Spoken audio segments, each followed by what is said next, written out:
doing bonsai, we're not doing flower arranging. So grow them for bonsai. That's right, Maxine. Grow them for bonsai. Forget about the flowers. The flowers are beautiful when they flower, but treat azaleas as a bonsai like we would do with a juniper, conifer, pine, whatever. Train it, wire it, shape it, get it all into... We haven't started properly with this one yet, but get it into the shapes you want it to. Do it straight after flowering, so you get the directions you want. Wire all these thin, finer branches which Pam would probably wish you got it ready by tonight. But if you wire them all out, it's better after flowering. You get bonsai first. We're doing bonsai, so let's get bonsai first. I've just wired 120 of my own azaleas right to the very last tip. And it's taken me 2 months, basically just in wiring those. But now they look like bonsai, which means you can show them all year round. You don't have to have azaleas or any other flowering tree on display just with flowers on, because they have flowers. So you can use them all year round if they look like bonsai. If it looks like, at this stage, sorry, like a shrub, because you haven't done that much to it yet, you're not going to show it. You don't want to, do you? It's going to be a really nice tree. Just watch the moss go. You don't get too much moss, because you need to let the oxygen into the roots. But it's got a really nice feel about this tree. It's got a lovely base, a great trunk. It's going to be a really good looking formal upright in the future. I think this is a tremendous tree. And by cutting the top here, we've got a little bit of taper. And we shorten the top. We don't need it too much taller, so shorten it to where this bud will be basically the top of the tree. It's given us a back branch here. But look, it's going to be a great tree. Now, this is a take with a nice, potentially really good phoenix graft, where it's binding a tree with some nice, beautiful driftwood, which is a really nice piece, I think. Maxine was started this a couple of years ago, I think, 2 or 3 years ago. Yes, you helped with the last workshop 2 years ago. 2 years ago. You put that together. And she just let it grow and thicken up and branch out. So yesterday or the day, Saturday, Maxine refined it a little bit, so it's really going to start to be quite good, because this is such a beautiful effect of this dragon's head through here. It really looks like a dragon.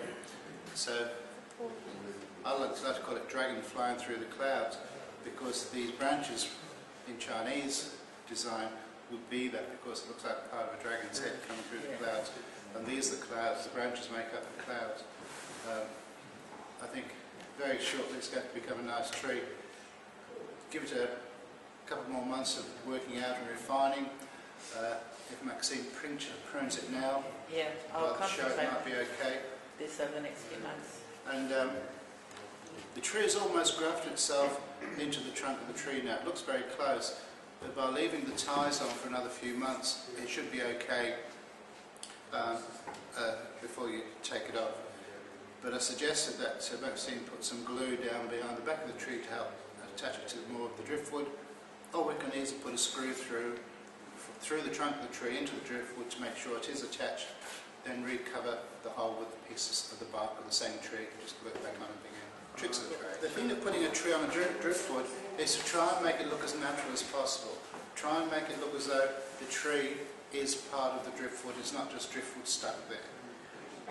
To get that effect, would you bury it a little bit lower to get like the driftwood to the dirt to come off the top of the driftwood? Well, you've got to watch a bit with the driftwood. If you bury it too much, it starts to rot. Okay.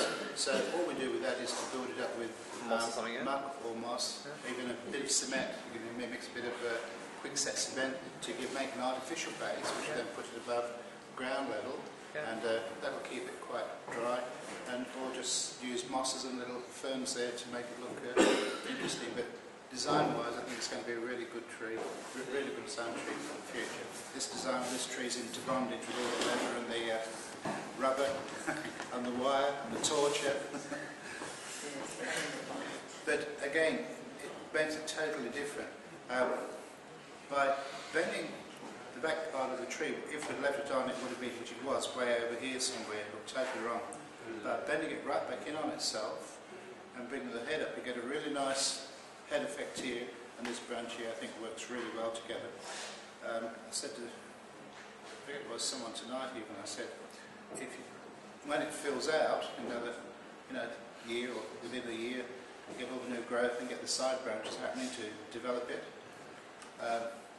If you saw this tree in a magazine, you think, gee, that looks great. But when you see it at this stage with all the wire on, you think, oh, what's happening there? So wait, guys, because in I think another year's time, this is going to look quite sensational. As I say, Bert is taking it one step further. It's not just a tree in a pot, it's becoming artwork. And that's what we should be looking at doing too. Not just having a tree in a pot to look like a tree. You can see that when you walk outside. A tree, you want to see a tree look outside. We do the trees to look like trees as well, but it doesn't do any harm to have something a little bit different, a little bit more artistic, and to do something like this. I think it's going to work out really well. By bringing the tree right back over here, it's brought it back into balance. There's a juniper in there, and it's done by Kimura, and it grows straight up, very high, nothing on it, and from the top it cascades down, all zigzag all the way to the bottom, long cascade. Don't query it, don't query it. If the masters can do it and it becomes artistic looking, then it's fine. It can be two ways. The foliage itself, it can be trimmed and clipped and kept short, which looks really good, or it could be shaggy dark. So it's up to the owner, I think, to them to decide which way they want it. If it's going to be shaggy dark, then it's all got to be all brought over and lowered and wide out, all of it, not just kept shaggy like this. Saying earlier that no trees have a real front. Most trees do have a front naturally, and this tree again can be viewed from all areas, because this root system at this side here is all at the back. What I call back is very good. It's very interesting. But is this part of the tree as interesting as this part of the tree? It's up to the individual. Some people may like that and not that. If you have this part as the front of the tree, you have a bit of a problem here. You've got this big heavy branch sticking right in your face, pretty high up.